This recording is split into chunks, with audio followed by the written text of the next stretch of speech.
In Chicago television stations, someone using sophisticated equipment managed to briefly and illegally override broadcast signals on WGN-TV and WTTW. Jack Connolly reports now that both incidents are under investigation. Even in a medium that is no stranger to bizarre moments, these were truly bizarre.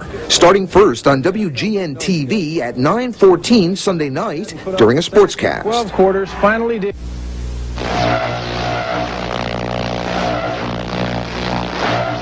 Take some pretty sophisticated microwave equipment operating in the broadcast auxiliary frequency bands and a significant amount of power. About 2 hours later, the video pirate struck again. This time, the target was a science fiction broadcast on PBS affiliate WTTW. And this time, it wasn't 25 seconds long. It ran for almost a minute and a half.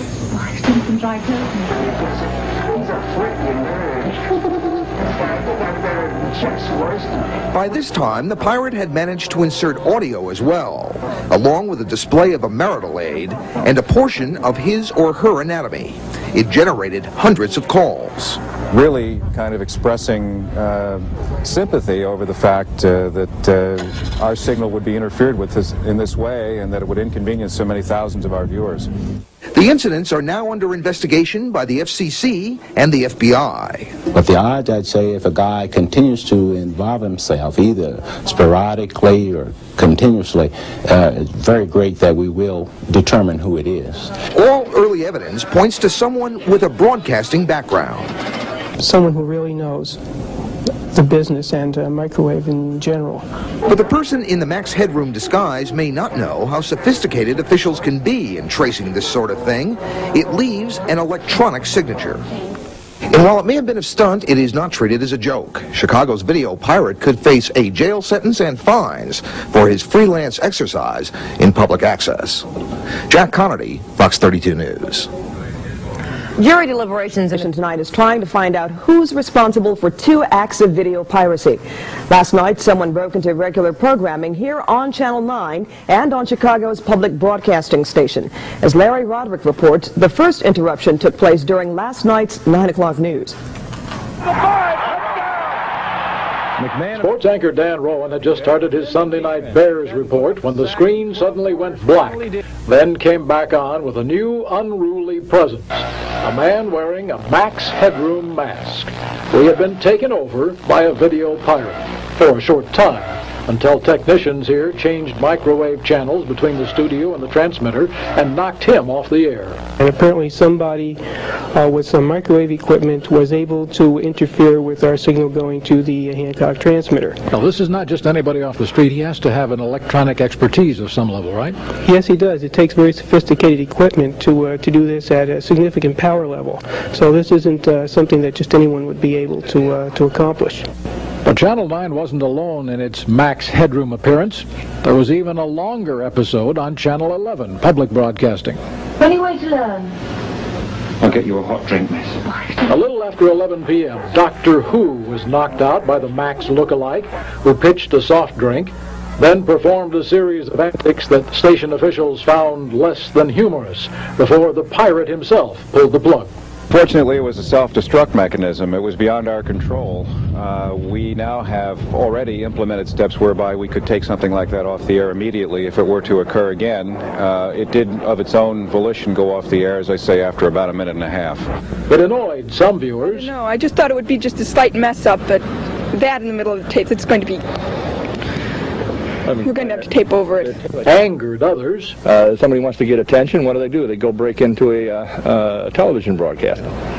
Just to get attention, like throwing a brick through your window, so to speak. Okay. It's not too bright, really. Well, some thought it was a lot of fun. So what did you think about the whole thing?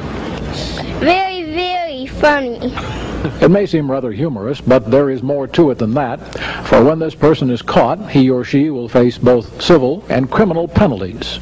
It is very serious, and we'd like to inform anybody who's involved in this type of thing that it is serious and that we will take every step that we can to find out who is doing it. And once we have determined that, we will make sure that the full extent of the law is carried out. Meanwhile, Channel 9 engineers say they have taken steps to prevent further appearances of the mock Max. This is Larry Roderick, WGN News. Well, the FCC says last night's piracy was the first of its kind in Chicago. Another one is on tonight, this one for the video pirates who managed to scramble Chicago airwaves. The pirates interrupted WGN and WTTW programming with a show of their own. Our Mike Kirsch has more. Channel 11's Doctor Who was unexpectedly knocked off the TV screen last night by a broadcast pirate disguised as Max Headroom. The wacky and at times perverse TV surprise came shortly after 11 o'clock, lasting about a minute and a half. The same thing happened at WGN's 9 o'clock news broadcast earlier in the evening. Someone wants to get into your house, they can find a way to do that. And I guess likewise, if someone wants to interfere with your signal, they can find a way to do that. The FCC says the pirates were able to use stronger microwave signals to override the television signals which are transmitted from the Hancock and Sears towers.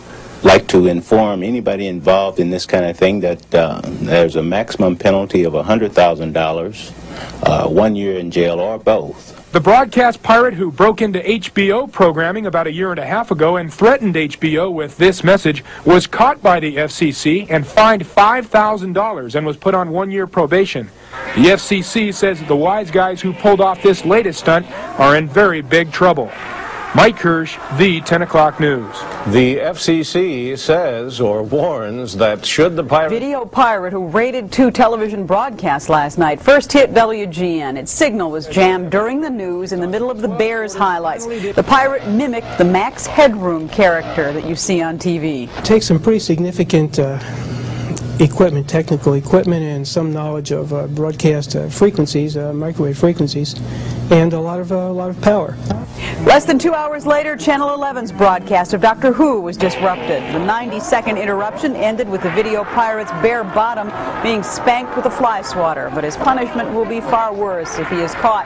The maximum penalty is 1 year in jail and a fine. It says $100. I think it is a higher fine.